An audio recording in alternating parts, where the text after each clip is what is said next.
नमस्कार, जनता की आवाज देख रहे हैं आप और मैं हूं प्रीति नेगी आपके साथ। Oscar winner music director AR. Rahman की तरफ से एक स्टेटमेंट दिया गया जिसमें उन्होंने कहा कि पिछले 8 सालों में उनको बहुत कम काम मिला है। उनका कहना है कि इसके पीछे की वजह बढ़ती सांप्रदायिकता इंडस्ट्री में।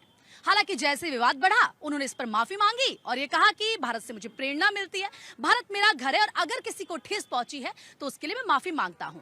अब सवाल ये है कि क्या वाकई ऐसा है? क्या वाकई इंडस्ट्री में पिछले 8 सालों में सांप्रदायिकता बढ़ी है? क्या सर ये पब्लिसिटी स्टंट है? आपको क्या लग रहा है कि क्या वो इसीलिए ये सब कर रहे हैं?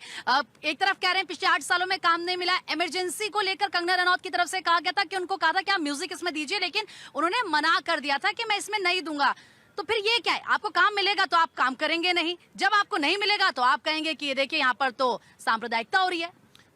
ए आर रहमान का जो कहना है कि पिछले 8 सालों से काम कम मिला है, तो ए आर रहमान 92 से उसने रोजा फिल्म से शुरू किया था और 92 से लेके आज तक वो साल में 5 से 6 फिल्मों में म्यूजिक देते हैं, जिसमें से 4 तमिल होता है, 1 या 2 हिंदी फिल्म होता है।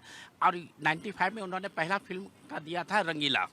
तो 95 से लेकर 2025 तक हर साल वो 1 या 2 हिंदी फिल्म का म्यूजिक दे ही रहे हैं, चाहे वो 2016 हो, 2018 हो या पिछले 8 साल का हो। तो किस एंगल से ए आर रहमान ये कह रहे हैं कि मुझे काम कम मिल रहा है? हाँ, ये कह सकते हैं कि मुझे बिग बजट या बिग प्रोड्यूसर के फिल्में कम मिल रही है, ये मैं बात मानने के लिए तैयार हूँ। दूसरा, इमरजेंसी और छावा में एक यही म्यूजिक डायरेक्टर है पूरी इंडस्ट्री में जो बिना स्क्रिप्ट सुने फिल्म का म्यूजिक नहीं देते हैं।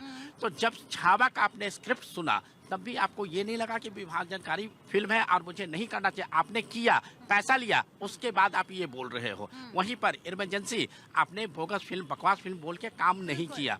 तो इनका जो एक मैं लास्ट में बोलना चाहूँगा कि इज्जत कमाने में सालों लग जाता है, इज्जत धूमिल करने में एक क्षण नहीं लगता। वही ए आर रहमान ने किया। आज तक हम और आप उनकी फिल्मों को सुनते थे, गानों को सुनते थे, पूछते थे, लेकिन आज उनका एक बयान उनका पूरा इज्जत तार तार कर गया है। और जो सबसे इम्पोर्टेंट चीज़ है कि 92 से लेके 2010 तक जब ए आर रहमान पिक पर थे तो उनके यहाँ प्रोड्यूसरों की लाइन लगी रहती थी। आज वो लाइन कम हो गया क्योंकि हर किसी का एक टाइम होता है, समय होता है। तो वही चीज़। और जो सबसे इम्पोर्टेंट जो आपने इनसे पूछा कि ये क्या पब्लिसिटी स्टंट है, तो आप यहाँ पर 2 मुद्दे देखोगे। एक, तमिलनाडु में इलेक्शन होने वाला है, कहीं ना कहीं कोई कनेक्शन हो सकता है। और जो सबसे इम्पोर्टेंट, ये बयान सुबह में दिया और next day A R Rahman और प्रभु देवा का एक गाना लॉन्च कर दिया गया। क्या उस गाने को पॉपुलर करने के लिए ये स्टंट तो नहीं था? लेकिन सर अगर ये स्टंट था तो आप लोगों के इमोशंस के साथ नहीं खेल सकते, क्योंकि लोग आपको फॉलो करते हैं, आप जो कहते हैं उसको सुनते हैं। लेकिन सर क्या इसका इलाज क्या है? अगर अपने नेम फेम के लिए अगर ये सब होता रहेगा अपने फायदे के लिए और समाज में इसी तरीके से मैसेज जाएगा, तो फिर क्या एक्शन ऐसे में होना चाहिए जिससे सभी को एक मैसेज जाए स्ट्रॉन्ग? इसका जो सबसे इम्पोर्टेंट चीज़ है एक्शन लेना, कि हम पब्लिक को बाइकआउट करना चाहिए, चाहे वो कितना भी अच्छा काम क्यों करने वाला क्यों नहीं हो। आपको ये देखना है कि हिंदू मुस्लिम जो बोल रहे हो, एक समय खयाम थे, एक समय नौशाद थे, जो फिल्म इंडस्ट्री के शुरुआती के दौर के थे, वो भी एक मुस्लिम थे। क्या उन्होंने भी तो कभी भी असफलता का दौर देखा, लेकिन क्या उन्होंने कभी ये बोला? कभी नहीं बोला।